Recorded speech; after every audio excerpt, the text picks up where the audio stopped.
پیارے دوستو، آج کی ویڈیو میں مسجد اقصی کی تاریخ کے بارے میں 26 حیران کن معلومات فراہم کی جائے گی۔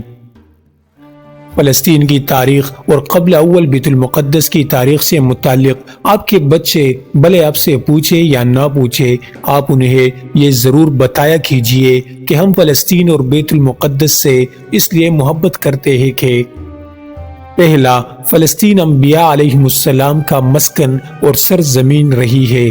دوسرا، حضرت ابراہیم علیہ السلام نے فلسطین کی طرف ہجرت فرمائی۔ تیسرا، اللہ تعالیٰ نے حضرت لوط علیہ السلام کو اس عذاب سے نجات دی جو ان کی قوم پر اسی جگہ نازل ہوا تھا۔ چوتھا، حضرت داؤد علیہ السلام نے اسی سرزمین پر سکونت رکھی اور یہی اپنا ایک محراب بھی تعمیر فرمایا۔ پانچواں، حضرت سلیمان علیہ السلام اسی ملک میں بیٹھ کر ساری دنیا پر حکومت فرمایا کرتے تھے۔ نمبر 6، چوینٹی کا وہ مشہور قصہ جس میں ایک چوینٹی نے اپنے باقی ساتھیوں سے کہا تھا، اے چوینٹیوں، اپنے بلوں میں گھس جاؤ۔ یہی اس ملک میں واقع اسقلان شہر کی ایک وادی میں پیش آیا تھا جس کا نام بعد میں وادی نمل یعنی چوینٹیوں کی وادی رکھ دیا گیا تھا۔ نمبر 7، حضرت زکریا علیہ السلام کا محراب بھی اسی شہر میں ہے۔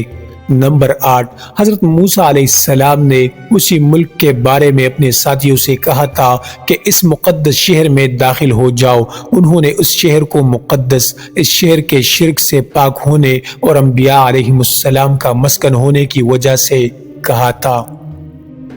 نمبر 9، اس شہر میں کئی معجزات وقوع پذیر ہوئے جن میں ایک کنواری بی بی حضرت مریم علیہ السلام کے بطن سے حضرت عیسیٰ علیہ السلام کی ولادت مبارک بھی ہے۔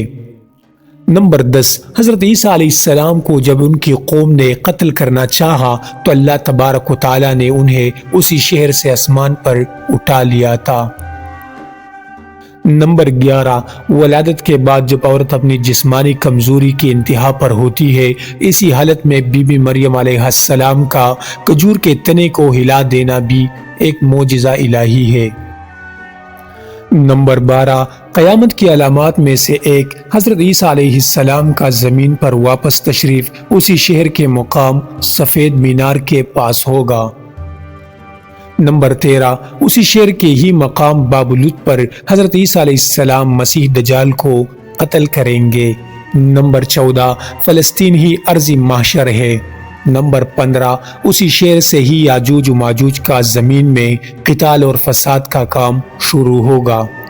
نمبر 16، اس شہر میں وقوع پذیر ہونے والے قصوں میں سے ایک قصہ طالوت اور جالوت کا بھی ہے۔ نمبر 17، فلسطین کو نماز کی فرضیت کے بعد مسلمانوں کا قبلہ اول ہونے کا اعزاز بھی حاصل ہے۔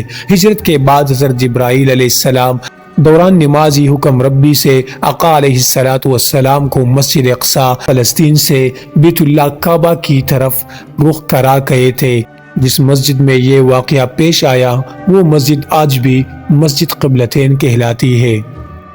نمبر 18، حضور اکرم صلی اللہ علیہ وسلم معراج کی رات آسمان پر لے جانے سے پہلے مکہ مکرمہ سے یہاں بیت المقدس فلسطین لائے گئے۔ نمبر 19، سرکار دو عالم صلی اللہ علیہ وسلم کے قدام انبیاء علیہ السلام نے یہاں نماز ادا فرمائی۔ اس طرح فلسطین ایک بار پھر سارے انبیاء کا مسکن بن گیا۔ نمبر 20، سیدنا ابو ذر رضی اللہ عنہ کہتے ہیں کہ میں نے رسول اللہ صلی اللہ علیہ وسلم سے عرض کیا کہ زمین پر سب سے پہلی مسجد کون سی بنائی گئی؟ تو آپ علیہ السلام نے فرمایا کہ مسجد الحرام یعنی خانہ کعبہ۔ میں نے عرض کیا پھر کون سی مسجد بنائی گئی؟ تو آپ علیہ السلام نے فرمایا کہ مسجد اقصی یعنی بیت المقدس۔ میں نے پھر عرض کیا کہ ان دونوں کے درمیان کتنا فاصلہ تھا؟ آپ علیہ السلام نے فرمایا کہ 40 برس کا، اور تو جہاں بھی نماز کا وقت پالے وہی نماز ادا کر لے، بس وہ مسجد ہی ہے۔ نمبر 21، وصال حبیبنا صلی اللہ علیہ وسلم کے بعد حضرت ابوبکر رضی اللہ عنہ کو ارتداد کا فتنہ اور دیگر کئی مشاکل سے نمٹنے کے لیے عسکری اور افرادی قوت کی اشد ضرورت کے باوجود بھی ارض شام فلسطین کی طرف آپ علیہ الصلوۃ والسلام کا تیار کردہ لشکر بھیجنا بھی ایک ناقابل فراموش حقیقت ہے۔